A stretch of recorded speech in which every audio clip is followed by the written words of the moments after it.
શ્રી ગણેશાય નમઃ. કૃષ્ણ કનૈયા લાલ કી જય. ભાગવત ભગવાનની જય. સ્કંદ ચોથો. પૃથ્વી ગાય બની અને પૃથુ રાજાએ તે ગાયનું દોહન કર્યું. તો પૃથ્વીને ગાયનું સ્વરૂપ આપવા પાછળ તેમનો શું હેતુ હતો એ બધું સાંભળવાની અમને ઉત્કંઠા થઈ છે. વળી પૃથુ રાજાએ શ્રી કૃષ્ણનો અવતાર કહ્યો છે તેની પાછળ રહેલું રહસ્ય મને કહી સંભળાવો. મૈત્રેય ઋષિ કહે છે, હે વિદુરજી, બ્રાહ્મણોએ રાજા પૃથુને રાજસિંહાસન પર બેસાડ્યો અને પ્રજાનો ભાર તેના માથા પર મૂક્યો. તે વખતે આ પૃથ્વી ધાન્ય રહિત હતી અને લોકો બહુ જ દુઃખી થઈ ગયા હતા. દુઃખી થયેલા લોકો રાજા પાસે ગયા અને બોલ્યા, અમે ભૂખથી મરી ન જઈએ તે માટે અનાજ મળે તે માટે પ્રયત્ન કરીએ છીએ. રાજાને જણાવ્યું કે આ પૃથ્વી અનાજ ગળી ગઈ છે અને તેથી ધાન્ય થતું નથી. એટલે રાજાએ પૃથ્વી તરફ નિશાન તાકીને ધનુષ્યનો ટંકાર કર્યો. તેથી પૃથ્વી ધ્રુજી ઉઠી અને ગાયનું રૂપ લઈ રાજા પાસે આવી. રાજાએ ધનુષ્ય બાણ હાથમાં લીધા એટલે ગાય ભાગી. રાજા તેની પાછળ જવા લાગ્યો. પૃથ્વી રૂપી ગાય સ્વર્ગમાં પાતાળમાં જ્યાં ગઈ ત્યાં રાજા પાછળ ગયો. છેવટે તે થાકી અને રાજાને કહેવા લાગી કે, હે રાજન, હું તમારે શરણે આવી છું, મારી રક્ષા કરો. મેં તમારું કંઈ બગાડ્યું નથી, છતાં તમે મને શા માટે મારવા નીકળ્યા છો? તમે ધર્મને જાણો છો તો તમે આ શું કરો છો? રાજા બોલ્યા, તે અમારું શું બગાડ્યું છે? તને કહું છું સાંભળ. તે યજ્ઞમાં ભાગ લીધો છે, છતાં અનાજ કેમ આપતી નથી? મારી પ્રજા અનાજ વગર ટળવળે છે. તે અનાજના બી પણ રાખ્યા નથી, માટે હું હવે તને ના છોડું. પૃથ્વી બોલી, રાજન, પ્રાણી માત્રનો આશરો મારા પર છે અને તમે વિષ્ણુના અવતાર છો. તમારાથી માયાને સમજવી અઘરી છે, નહીં તો તમે મને મારવા તત્પર ન થાવ. જ્યારે દૈત્ય રાક્ષસે રસાતાળમાં ધકેલી દીધી હતી ત્યારે તમે વરાહ સ્વરૂપ લઈને મને રસાતાળમાંથી છોડાવી લાવ્યા હતા અને પાણી પર મારું સ્થાપન કર્યું હતું. હવે ભગવાન, તમારો ક્રોધ શાંત કરો અને મારી વાત પર વિશ્વાસ કરો. હું તમને પ્રણામ કરું છું. વિદ્વાન માણસો ભમરાની જેમ દરેક બાબતમાં સારને લઈને લે છે. તમે તો જાણો છો કે ઋષિમુનિઓએ પુરુષાર્થની સિદ્ધિ માટે યજ્ઞ કર્યો અને જે મનુષ્ય શ્રદ્ધા ભક્તિ સભર થઈને આવા ઉપાય ઉપયોગમાં લે છે તેને સાધ્ય વસ્તુ મળે છે. પહેલાં જે અનાજ વગેરેનું બ્રહ્મદેવે સર્જન કર્યું હતું તેનો ઉપભોગ આ ચાર ભ્રષ્ટ લોકોએ ફક્ત પોતાને માટે જ કરવા માંડ્યો હતો અને રાજાઓએ તે પ્રવૃત્તિ અટકાવવાની વાત કરી નહીં. તેથી હું તે ઔષધિ ગળી ગઈ. જેથી દુરુપયોગ અટકે માટે હે રાજન, તમે અનાજ મેળવવા માગતા હો તો તે માટે પાત્ર તૈયાર કરો. હું તમને સર્વ ઈચ્છિત વસ્તુઓ પૂરી પાડીશ. પહેલાં તમે જમીનને સરખી કરો. વર્ષા ઋતુમાં તેના પર પાણી પડશે. પછી હું કહું તેમ કાર્ય કરતા રહો. એમ કરવાથી તમારી પ્રજાનું કલ્યાણ થશે. અનાજથી લોકોમાં વૃદ્ધિ થાય છે. અનાજથી જીવન છે. અનાજ સર્વ જીવોનું ઔષધ છે. આ ભાર્ગવી વિદ્યા અન્નરૂપે મનુષ્યનું જીવોનું સર્જન કરે છે અને અંત પણ લાવે છે. માટે અન્નની નિંદા કરશો નહીં. ભોજન લેતા પણ અનાજને તરસોડશો નહીં. અન્નની વૃદ્ધિ માટે અન્નપૂર્ણા વ્રત કરવું, અતિથિને જમાડ્યા વિના જવા દેવો નહીં. અન્નદાનનો મહિમા બહુ મોટો છે. મૈત્રેય ઋષિ કહે છે કે પૃથ્વીની મધુર અને સારભૂત વાતો સાંભળીને પૃથુ રાજાએ પોતાના દાદા મનુને વાછરડો કલ્પી અને પોતાના હાથમાં ધાન્ય વગેરે ઔષધિઓનું દોહન કર્યું. સાર તત્વ ગ્રહણ કરી લીધો અને મનવંચિત ફળની પ્રાપ્તિ કરવા લાગ્યો. રાજા પણ પૃથ્વીને પોતાની પુત્રી ગણીને તેનું લાલન પાલન કરવા લાગ્યો. લોકો સુખી થઈ ગયા. પૃથ્વી દોહનની આ કથા એક રૂપક છે. કવિઓ પણ આ જ પ્રકારની રસમય શૈલીમાં કવિતામાં વર્ણન કરીને આપણને સમજાવે છે. પૃથ્વીએ સ્પષ્ટતા કરતાં કહ્યું છે કે જ્યારે પૃથ્વી પર અધર્મ વધી પડ્યો ત્યારે પૃથ્વી રસકસ વગરની થઈ ગઈ. પૃથુ રાજાએ ફરીથી ધર્મ રાજ્ય સ્થાપન કર્યું. પૃથ્વીને સપાટ બનાવવામાં પ્રજાને આબાદ કરી અને રાષ્ટ્રને સમૃદ્ધ કર્યું. પૃથુ રાજાએ જમીન ખેડાવી અનાજ પાણી વડે લોકોને સુખી અને સમૃદ્ધ કર્યા. તેણે અશ્વમેઘ યજ્ઞ પણ કર્યા. સરસ્વતી નદીને કાંઠે યજ્ઞ કર્યો. પૃથ્વીએ પણ યજ્ઞ માટેની સર્વ પ્રકારની સાધન સામગ્રી આપી. ઝાડોએ મધ આપ્યું, તેમજ ફળ ફૂલ આપ્યા. સાગરે વિવિધ પ્રકારના રત્નો આપ્યા. લોકપાલોએ ભેટ સોગાંદ આપી. ભગવાને દર્શન આપ્યા. બ્રહ્મા શંકર આદિ દેવતાઓએ યજ્ઞમાં હાજરી આપી. રાજાએ 108 અશ્વમેઘ યજ્ઞ પૂર્ણ કરવાનો સંકલ્પ કર્યો. 99 યજ્ઞ પૂરા થયા ત્યાં સુધી કોઈ વિઘ્ન ન આવ્યું. છેલ્લે 108મો યજ્ઞ શરૂ થયો તે પહેલાં ઇન્દ્રને ચિંતા થઈ. તેણે અદૃશ્ય રીતે યજ્ઞના ઘોડાનું અપહરણ કર્યું. અત્રિ ઋષિએ આ જોયું. તેણે પૃથુને વાત કરી અને તેના પુત્રને તેની પાછળ મોકલ્યો. એ સમયે ઇન્દ્ર રાજાએ ઋષિમુનિઓનો વેશ લીધો હતો. સાધુને પવિત્ર સંતજન માનીને પૃથુ રાજાના પુત્રએ તેને હેરાન કર્યો નહીં, પરંતુ અત્રિ ઋષિએ તેને સમયસર ચેતવી દીધો કે આ તો કેવળ સાધુનો વેશ છે. એ તો ઇન્દ્ર પોતે છે, જેણે આપણા યજ્ઞના ઘોડાનું અપહરણ કર્યું છે. ઇન્દ્રએ ભાગવા માંડ્યું. રાજપુત્ર તેની પાછળ પડ્યો. તેણે ફરી વેશ પલટો કર્યો અને યક્ષના ઘોડાને મૂકીને ભાગ્યો અને પછી અદ્રષ્ટ થઈ ગયો. રાજપુત્ર ઘોડાને લઈ યજ્ઞભૂમિ પર પાછો ફર્યો. આ પ્રકારના તેના પરાક્રમને લઈ તેને વિજીનાથ એવું નામ આપવામાં આવ્યું. મનરૂપી ઘોડો આ જગતમાં મન ફાવે ત્યાં વિચરે છે અને એક સમયે વાસનાની ડાળે બંધાઈ જાય છે. વાસના સાથે લડીને મનને તેનાથી છોડાવવું પડે છે. મન પરનો સંયમ જીવનના કાર્યક્રમને સાંગોપાંગ પૂર્ણ થવા દે છે. આપણું મન એ યજ્ઞના ઘોડા જેવું છે. યજ્ઞમાં ઘોડાને ફરવા માટે છૂટો મૂકી દેવામાં આવે છે અને જો કોઈ રાજા તેને બાંધે તો તેની સાથે યુદ્ધ કરીને ઘોડાને છોડાવવામાં આવે છે.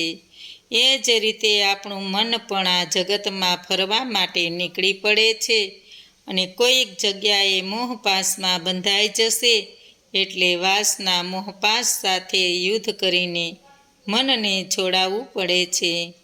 મન જો બરાબર દેખભાળ નીચે કાબૂમાં આવશે તો જ આપણા જીવનનો અશ્વમેઘ યજ્ઞ હેમખેમ પૂરો થશે. ઇન્દ્ર રાજાએ બીજી વાર એ જ પ્રમાણે ઘોડાનું હરણ કર્યું અને ત્યાર પછી પાછો છોડી મૂક્યો. એટલે પૃથુ રાજાએ તેને દાખલો બેસાડવાનો નિર્ધાર કર્યો. તે વખતે બ્રાહ્મણોએ રાજાને અટકાવ્યો અને કહ્યું કે તમે વ્રત લીધું છે, માટે યજ્ઞના બલિ સિવાય કોઈનો પણ નાશ તમે કરી શકશો નહીં. એટલે અમે અમારા મંત્રબળના પ્રભાવ કરીને ઇન્દ્રને અહીં ખેંચી લાવી યજ્ઞકુંડમાં હોમી દઈશું. બ્રાહ્મણોએ ઇન્દ્રને યજ્ઞમાં હોમી દેવાનો વિચાર કર્યો, એટલે યજ્ઞના સ્થળે બ્રહ્મદેવતા પ્રગટ થયા. બ્રહ્મદેવતાએ બ્રાહ્મણોને સમજાવ્યા કે જેનો તમે નાશ કરવા માગો છો તે પોતે જ યજ્ઞ છે. જે દેવોનું તમે પૂજન અર્ચન કરો છો તે દેવોમાં એક ઇન્દ્ર છે. બળવાન શત્રુ સાથે મિત્રતા કરવામાં આપણું શ્રેય છે. વેરભાવ કેળવવાથી વેરમાં વધારો થાય છે, તેથી હેરાનગતિમાં વધારો થાય છે. બળવાન શત્રુ સાથે મિત્રતા કરવી યોગ્ય છે, નહીં તો તે બીજા અનેક પાખંડો ઊભા કરશે. તેઓએ રાજાને સમજાવ્યા અને કહ્યું, હે રાજન, તમે હમણાં યજ્ઞ બંધ કરી દો. તમારી કામના સ્વર્ગ પ્રાપ્તિની છે. તમારે ઇન્દ્રાસનને શું કરવું છે? તમે અને ઇન્દ્રદેવ બંને ભગવાનના અવતાર છો, એટલે તારું શ્રેય થશે.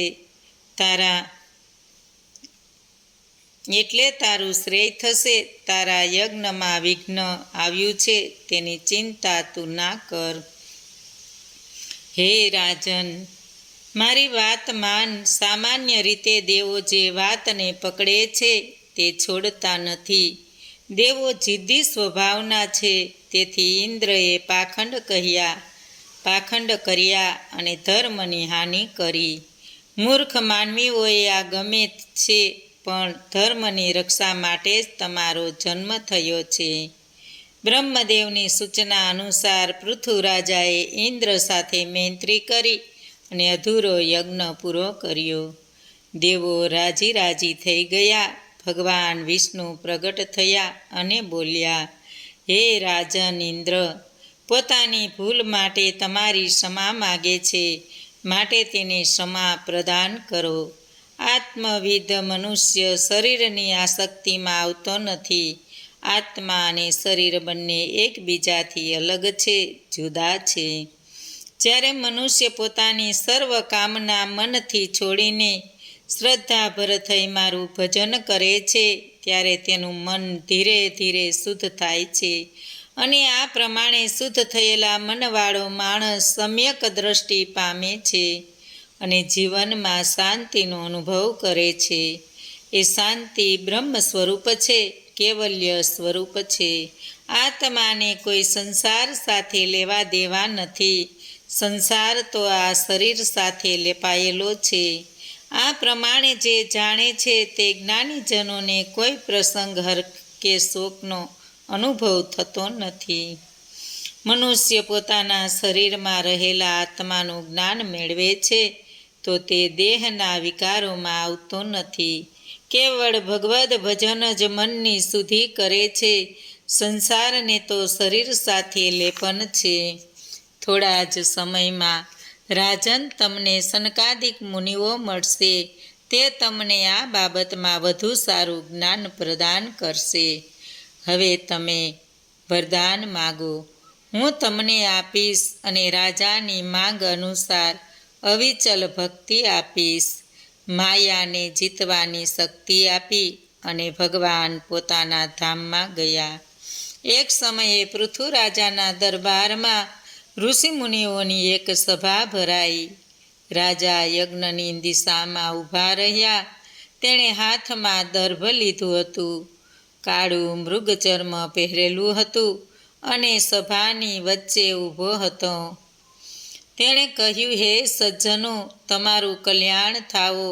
પૃથ્વી અને લોકોની રક્ષાની જવાબદારી મારે શિરે છે. મારા પર કૃપા કરો. હું બ્રહ્મજનનો ચરણ રજની માથે ચડાવું છું. ઋષિ મુનિઓ સંતોષ પામ્યા. રાજાનું દીર્ઘાયુ ઈચ્છ્યું અને વંદન કર્યા. ઋષિ મુનિઓ એક વખત પૃથુરાજાની સભામાં ધર્મની વાતો ચાલતી હતી. તે વખતે સનકાદિક મુનિઓ આવી પહોંચ્યા. આકાશ માર્ગે નીચે ઉતરતા આ સિદ્ધેશ્વરને આવતા જોઈને રાજા પોતાના મંત્રીગણો સાથે ઊભા થયા, તેમનું સ્વાગત કર્યું અને સોનાના પાટલા પર સૌને બેસાડ્યા. અને રાજા બોલ્યા કે હે ઋષિવરો, મેં કાંઈ મંગળ કાર્ય કર્યા હશે જેના પુણ્ય પ્રભાવે મને આપના દર્શન થયા છે. હવે મારી એક વાત સાંભળો. કયો ઉપાય કરવાથી આ સંસારમાં લોકોનું કલ્યાણ થાય તે મને કહો. સનત કુમારોએ કહ્યું, હે રાજન, ભગવાનના ગુણ સાંભળવા તમને ગમે એ જ પ્રભુ પરની લગ્ની બતાવે છે. શાસ્ત્રમાં કહ્યું છે કે માણસનું કલ્યાણ થવાનું હોય ત્યારે જ ધર્મ પર શ્રદ્ધા જાગે છે. ભગવાનની વાણી પાછળ માણસ ગાંડો તૂર થઈ જાય છે. ભક્તજનો પર પ્રેમ ભાવ વધે છે અને એકાંત સેવન ગમે છે. માટે તું હરિનું ભજન નિત્ય સ્મરણ કર. આ સંસારની જંજાળમાંથી છૂટવા માટે પ્રભુ સ્મરણ સિવાય બીજો કોઈ માર્ગ શ્રેયકર નથી. સનત કુમારોએ રાજાને આત્મદર્શન કરાવ્યું. પૃથુ રાજાએ કહ્યું કે હે ભગવાન, તમે મને આત્મદર્શનનું જ્ઞાન કરાવ્યું છે. હવે ગુરુ દક્ષિણા તરીકે શું આપું? હું આપને શરણે મારું સર્વસ્વ ધરી દઉં છું.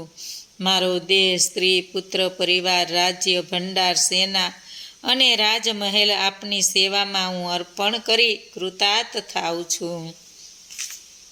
આટલું કહીને પૃથુ રાજાએ સનતકુમારોનું પૂજન કર્યું. હવે શાંતિ વળી, મારી ભ્રાંતિ ટળી, મારો સફળ થયો અવતાર, મારા કુળની શોભા તે અજવાળી. સનતકુમારોએ આશીર્વાદ આપ્યા અને પછી આકાશ માર્ગે વિહાર કરવા ચાલી નીકળ્યા. રાજાનું દેહ અભિમાન ઓગળી ગયું. તેને લોકોને ધર્મનું શિક્ષણ આપવાનો રાજસભરમાં પ્રબંધ કરાવ્યો. બ્રાહ્મણોનું રક્ષણ કરવાનો દરેકને ધર્મ સમજાવ્યો. પ્રજા સુખી અને સાચા અર્થમાં સમૃદ્ધ થઈ. ધર્મ, અર્થ, કામ અને મોક્ષ, આ 4 પુરુષાર્થોમાં એ સર્વોત્તમ શ્રેષ્ઠ છે. મોક્ષ એ એક જ નિર્ભય સ્થિતિ છે. બીજા બધાને કાળનો ભય સતાવે છે. માટે સર્વના અંતરમાં જે રહેલા છે તે પરમાત્માને હું કહું છું. તત્વમસી એમ જાણી લો. તમે એ શ્રી વાસુદેવનું શરણું સ્વીકાર્યું. આ સંસાર સાગરમાંથી તમારે પાર ઉતરવું હોય તો શ્રી હરિનો હાથ પકડો. છાંદોગ્ય ઉપનિષદમાં ઉદાલક મુનિના પુત્ર શ્વેતકેતુની એક કથા આવે છે. આ સર્વભૂતોમાં એક આત્મા કેવી રીતે બિરાજમાન છે એ બાબતનો સાર તે પિતા પુત્રની કથા. સ આત્મા તત્વમસી ઇતિ શ્રેત કરતો. તે સત્ય તું છે. આ નિર્મળ સત્ય સમજાવવા માટે પિતાએ પુત્રને અનેક દૃષ્ટાંતો સંભળાવ્યા છે. મધમાખીઓ જુદા જુદા ફૂલોમાંથી રસ ચૂંચી લઈ મધપૂડો બનાવે છે, મધ એકઠું કરે છે. આ મધ વડે એકઠા થયેલા રસો હું અમુક વૃક્ષનો જ રસ છું એવું પછી જાણતા પણ હોતા નથી. સર્વ નદીઓ સમુદ્રમાં જઈને મળી જાય છે અને પોતાનું અસ્તિત્વ ખોઈ નાખે છે. હું ગંગા છું, નર્મદા છું, તો એવો ભાવ રહેતો નથી. એક મીઠાનો ગાંગડો પાણીમાં નાખ્યો અને સવારે તે લાવવા પુત્રને કહ્યું. સવારે તે પાણી ચાખ્યું તો ખારું થઈ ગયું, મીઠું પાણીમાં ઓગળી ગયું. એવી જ રીતે આ શરીરમાં સત ક્યાં રહેલું છે તે ઇન્દ્રિયો વડે જાણી શકાતું નથી. પૃથુ રાજાને 5 પુત્ર હતા. એક વિજિતાક્ષ, ધૂમ્રકેશ, અર્યશ, દ્રવિણ અને વુક. રાજા ઘરડો થયો. પોતાના પુત્રોને ભૂમિના રક્ષણનું કાર્ય સોંપી દીધું અને પોતે પોતાની પત્ની સાથે વનને માર્ગે વિચર્યા. તેમના દેહનો નાશ થયો. રાજા ઓશિંશે રાજાનો અગ્નિ સંસ્કાર કર્યો અને પાવક અગ્નિમાં પોતે પણ પ્રવેશ કરીને આત્મોન્નતિ કરી રાજા રાણી બંને સાથે વૈકુંઠમાં ગયા. આકાશમાંથી ફૂલોનો વરસાદ વરસ્યો. મૈત્રેય ઋષિએ પૃથ્વીરાજાનું આ પુણ્યશાળી ચરિત્ર કહી સંભળાવ્યું. આ નિર્મળ ચરિત્ર સાંભળનારનું પ્રભુ કલ્યાણ કરે છે. જે લોકો શ્રદ્ધા અને ભક્તિસભર થઈને એક ચિત્તે આ કથા સાંભળશે અને સંભળાવશે કે તેનો પાઠ કરશે તે પૃથ્વીરાજાની જેમ શ્રેષ્ઠ ગતિ પામી વૈકુંઠમાં જશે. પૃથ્વીરાજાના વનગમન પછી તેનો પુત્ર વિજિતાક્ષ રાજા થયો. તેણે પોતાના ભાઈઓ સર્વ દિશાઓમાં રાજ્ય આપ્યા. વિજિતાક્ષે તેની પત્ની શિખંડીથી 3 પુત્ર થયા. તે અનુક્રમે પાવક, પવમાન અને સૂચિ હતા. તેની બીજી પત્ની નભસ્વીને હવિધાન નામક પુત્ર થયો હતો. હવિધાનને 6 પુત્ર થયા હતા. તેમાંથી એકને બહિષદ કર્મકાંડમાં બહુ નિષ્ણાંત હતો. તેને દર્ભ પાથરીને આખી પૃથ્વી ભરી દીધી હતી. આ બહિષદ પાછળથી બહિષ કહેવાયો. સમુદ્રની પુત્રી શતદ્રુતિ સાથે લગ્ન કર્યા. તેનાથી તેને 10 પુત્રો થયા. તે પ્રચેતસ કહેવાયા. પિતાએ તેમને પ્રજાવૃદ્ધિ કરવાની આજ્ઞા આપી. એટલે તેઓ તપ કરવા માટે સમુદ્ર કિનારે આવ્યા. નજીકમાં કમળથી ભરેલું એક સરોવર જોયું. આ સરોવરમાં સારસ પક્ષીઓ કીડા કરતા તેણે જોયા. પાસે એક જ ઝાડ હતું. ત્યાં પ્રચેતાઓએ સુંદર દિવ્ય સંગીત સાંભળ્યું. તેઓ સંગીતમાં લીન થઈ સાંભળતા હતા. ત્યાં સરોવરમાંથી બહાર આવતા મહાદેવજીના તેમને દર્શન થયા. પ્રચેતાઓએ મહાદેવજીને પ્રણામ કર્યા. રુદ્રએ કહ્યું, હે પ્રચેતાઓ, તમારું શ્રેય થાવો. મેં તમારા મનની ભાવના જાણી લીધી છે અને તમને દર્શન આપ્યા છે. જે માણસ ભગવાન વાસુદેવને શરણે જાય છે તે ભગવાનના ભક્તજન બને છે. તેમને ઉપદેશ આપવા માટેનું એક સ્તોત્ર હું તમને કહું છું. હે પરમાત્મા, તમારા દર્શન આત્મતત્વને જાણનારાઓને આનંદ આપવા માટે થાય છે. એ આનંદ અમે પણ અનુભવીએ. આત્મ સ્વરૂપ અને સર્વવ્યાપક એવા આપને હું મારા વંદન પાઠવું છું, પ્રણામ કરું છું. અમારા જેવા અબુધના તમે ગુરુ છો. હે ભગવાન, તમે ભક્તજનોને સહભાવે મળો છો, દર્શન દ્યો છો. આપની શરણમાં આવનાર પ્રાણી માત્રને કાળનો ભય સતાવતો નથી. અમને સત્પુરુષોની સંગતિ આપજો, જેથી અમે રાગદેશથી પર રહીએ. તમે એક આદ્ય પુરુષ છો અને સૃષ્ટિના સર્જન માટે માયાની રચના કરી છે. માયા શક્તિના ગુણભેદને લઈ અને ક્રીડા કરવા માટે આ સૃષ્ટિનું તમે સર્જન કર્યું છે. તમે જરાયુજ, અંડજ, સ્વેદજ અને ઉદજબીજ એમ 4 પ્રકારના શરીરમાં પોતાના અંશ વડે પ્રવેશ કર્યો. એ 4 પુરુષો છે અને શરીરમાં રહીને વિષય સુખ ભોગવનાર જીવ તત્વ છે. હે ભગવાન, જગત કાળના પંજામાં જકડાયેલું હોવાથી કાળનો ભય તેને રહે છે.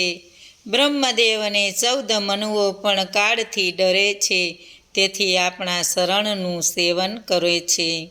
મહાદેવે કહ્યું, હે પ્રચેતાઓ, તમે સ્વધર્મને અનુસરો અને જે બતાવેલા સ્તોત્રનો પાઠ કરતા રહો અને ભક્તિ કરતા રહો, જેથી તમારું કલ્યાણ થાય. બોલો કૃષ્ણ કનૈયા લાલ કી જય. ભાગવત ભગવાનની જય. આજનું ભાવપુષ્પ શ્રી કૃષ્ણ અર્પણમ.